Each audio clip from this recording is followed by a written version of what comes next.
এখন homeopathy doctor বাদ দিয়ে এখন এলোপ্যাথি ডাক্তার। আরেকটা হোমিওপ্যাথি ডাক্তারের কাছে গেলাম। ও আর হ্যাঁ, অনেক বন্ধুরা কমেন্ট করে বললো যে তোমরা হোমিওপ্যাথি ওষুধ খাও না, একবারে অপারেশন করে নাও, নাহলে এই পাথর কোনোদিনও জীবনে ভালো হবে না। আর নানান কথা শুনে আমরা মনে পড়ে যাচ্ছে, কাজ করতে পারছে না, খেতে পারছে না, শুতে পারছে না, এরকম। তখন আমরা পরীক্ষা করে দেখলাম পাথর বড় হয়ে গেছে, আর থামা যাবে না। এখন হোমিওপ্যাথি ডাক্তার বাদ দিয়ে এখন এলোপ্যাথি ডাক্তার। আরেকটা হোমিওপ্যাথি ডাক্তারের কাছে গেলাম। ও আর একটা হোমিওপ্যাথি ডাক্তারের কাছে গেলাম, অঞ্জলি বক্সি। অঞ্জলি বক্সি দেখে বললো যে এই পাথর অপারেশন করতেই হবে, আমি বের করতে পারবো না, কেননা বেশি হয়ে গেছে পাথর, আর বড় হয়ে গেছে পাথর, ওই জন্য চারিধারে লাগে আছে পাথরগুলো বলে হবে না, এটা বের করা যাবে না, তোমরা অপারেশন করে নাও। এখন আমরা ডাক্তার দেখাচ্ছি গঙ্গারামপুর নার্সিংহোমে। না, আরেকটা ডাক্তার দেখাচ্ছিলাম সঞ্জয় দত্ত। সঞ্জয় দত্ত একটা ডাক্তার দেখাচ্ছিলাম, সঞ্জয় দত্তই বললো যে অপারেশন করে নাও, অপারেশন করলে ভালো হয়ে যাবে।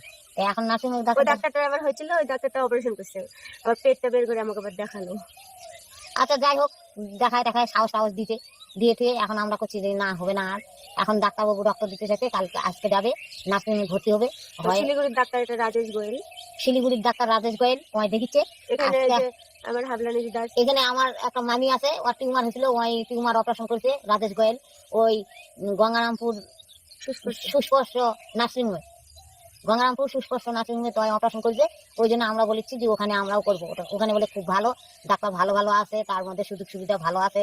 আবার কিন্তু মানুষের থাকে আবার ওই যে কি কার্ড, স্বাস্থ্যসাথী কার্ড দিয়ে বলে সার পাওয়া যায়। আবার একটাই দুশ্চিন্তা, বাড়ির মানুষের থাকতে দিবে না। আমি কি করবো, আমার তো চিন্তা হচ্ছে থাকতে দিবে না। যদি থাকতে দিত তাহলে আমিও ওখানে থাকতাম, দেখাশোনা করতাম কি হচ্ছে না হচ্ছে। তো ওরাই বলে দেখাশোনা করবে, তো দেখা যাক। আজকে রক্ত দিতে যাবে, রক্ত দিতে যায় কেমন দেখাশোনা করছে ওরা, আমরা আগে দেখি। আর রক্তটা আমার প্রথমে যখন পরীক্ষা করি তখন 6.5 ছিল, আর তারপরে যখন পাথর বড় হয়ে গেল তখন রক্ত কমে 6 হয়ে গেছে। এখন রক্ত কমে গেছে, জন্ডিসও বেশি হচ্ছে, কি হচ্ছে না হচ্ছে। এখন তো রুগী বিছনা পড়ে গেছে, এখন অপারেশন করাই লাগবে। আমরা আজকে ডাক্তারের জন্য প্রথমে বললো কি যে 2 মাস ধরে রক্ত হোক, তারপরে তোর অপারেশন করবো। তখন ভুগা বলছে কি যে ডাক্তারের কাছে ভুগা আবার বললো যে আমাদের রক্ত ম্যানেজ করা আছে, আমরা দেরি করবো না। আর যতদিন ধরে পাথরটা নাকি থাকবে ততদিন আমি খাতে পারবো না, উঠতে পারবো না, বিছানায় পড়েছি, এখন কিছু কাজ করি না, মা করে সব। আর একটুও হাঁটতে পারি না, একটু হাঁটলে পায়ে বের লাগে, মাথা ঘুরে পড়ে যায়, আর বমি হয় প্রতিদিন। হ্যাঁ, খাওয়া যায় না কিছু। তখন ওই ডাক্তার বললো যে তোমাদের রক্ত তাহলে ম্যানেজ যখন আছে তাহলে ভর্তি করে দাও। ওই জন্য আজকে যাবো ভর্তি হতে, আজকে মঙ্গলবার, তবে বৃহস্পতিবার ছুটি, তবে শনিবারে আবার ভর্তি নিতে, তখন অপারেশন করবে। তার জন্য বন্ধুদের জানালাম, সকাল সকাল জানানোর জন্য চলে আসলাম তোমাদের সামনে।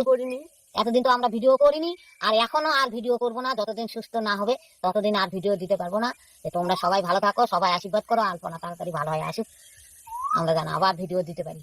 কৃষ্ণের কাছে সবাই কামনা করো, আমরা আলপনা তাড়াতাড়ি সুস্থ হয়ে আসুক।